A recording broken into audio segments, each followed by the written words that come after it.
Let's tidy up these edges.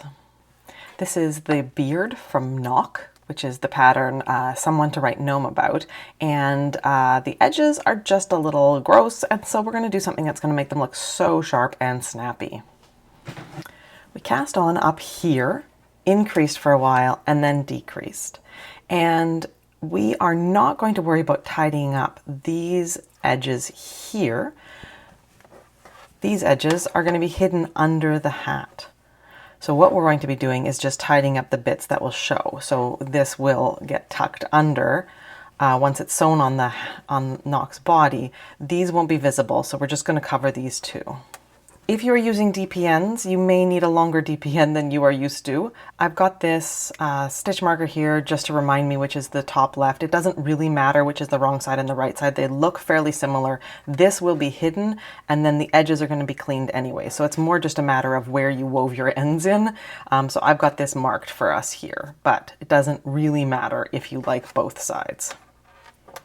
If you are using double pointed needles, you can see that you're going to be very close to having stitches fall off the edge of your tips. So you may want to use either longer double point needles or straight needles, or just use a circular needle. I am going to use double point needles to demonstrate picking up the stitches, but just know that if I had the choice, I'd be using a long circular, but this will constantly hit the surface that I'm working on and drive us all crazy with some banging around. And usually for me, I say pick up and knit for these directions. Usually I just say pick up and then we go back and we knit once we've got the stitches, and you can still do that. I just think this is simple enough that we can do the pick up and knit. So we're going to do every single garter ridge we're going to pick up.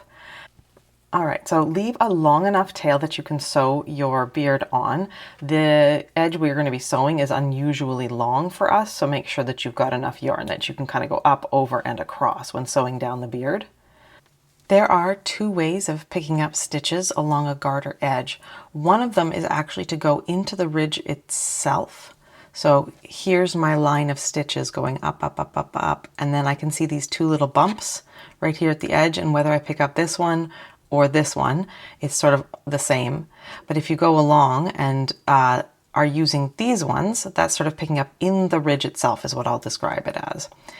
Or you can go one ridge, and go between the ridge. So right here in the hole between.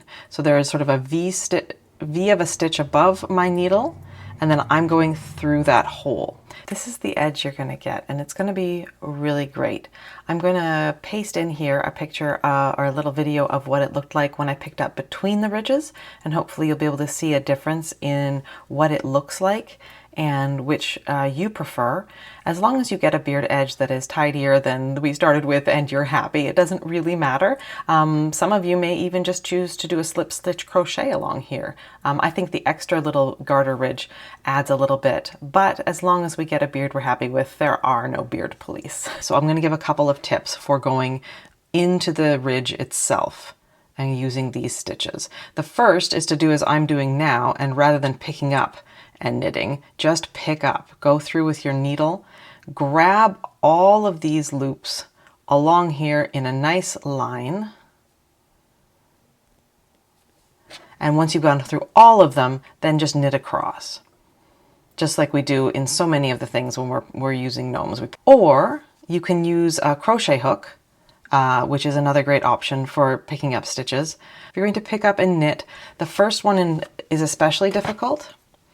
To do the first one, I always like to loop it and go around and pick up.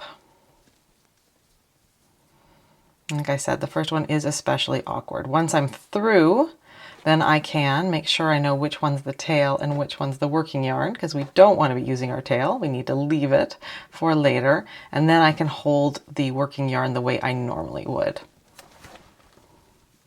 So we're just going to go along and we're going to pick up here. So again, I'm finding the ridge, right? Finding the little garter ridge. I'm looking at the very edge of it, and I'm grabbing one of the bumps that is one of the stitches. I'm not going between and grabbing between, which you can do. As I'm going through and bringing the yarn back through, I am holding it down. So I'm using my index finger here to pull it back towards my hand, which makes it less likely to jump off as I am working that. So I go like this, I grab the yarn, however you grab the yarn, but pull it backwards towards you, and it's less likely to jump off. It's not impossible, especially when I'm doing things slow-mo and for the camera. If you hit a really nasty little bump that won't cooperate and you want to go between the ridges, that's no problem. Just go between the ridges for that one and go back.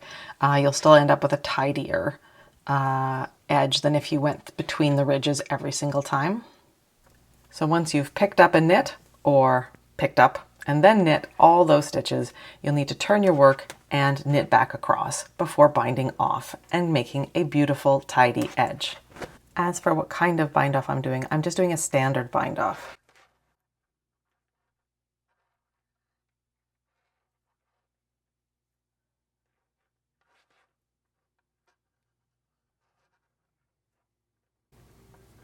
It lays really nicely. It rolls to the front with this really nice crisp set of V's. It's going to look like this, and it's going to be magnificent.